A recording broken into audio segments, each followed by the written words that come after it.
To make a good tiramisu, you need to make a big batch. Don't do it in the little fancy glasses.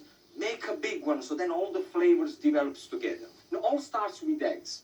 So get yourself 2 bowls, and we want 5 eggs. Now the way to separate, there are 2 ways. There is the way where I guarantee you're gonna make a mistake, i.e. when you start to juggle the egg yolk and the egg white in 2 shells, I'll guarantee you one of the egg yolk is gonna break. Or there is my way where you're gonna have to use the little finger. So you just pick up the eggs, the egg yolk, and you just run it very gently through your finger like that, and that's how you get your perfect egg yolk. So add 6 tablespoons of caster sugar into the egg yolk. Beat the whites until they form soft peaks. Okay, this is definitely done. Then whisk the yolks and sugar together. See how it's changed the color? Look at that. Now it's going into a pale color instead of being bright yellow. What it means is that the sugar is completely dissolved into the egg yolk, so you don't have the gritty sugar into your teeth. Okay, now, for a good tiramisu, you're going to have to use mascarpone cheese, which you can find anywhere. So you just pick it up gently with a flexible spatula, just fold the mascarpone into the egg yolk. I'm going to use whipped double cream. You pick it up and you put in there, a couple of spoons at a time, and then start to fold in. My next ingredient is amaretto liqueur. It comes from almonds. It gives a fantastic flavor. So what you want is 6 tablespoons of amaretto liqueur straight in. Now you probably start to think now that the cream mixture looks a bit runny. Don't panic, because when it goes into the fridge, it will set beautifully.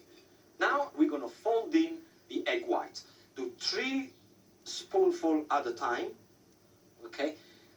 Then gently you fold like this, from the bottom to the top, because you don't want to lose any air from the egg whites.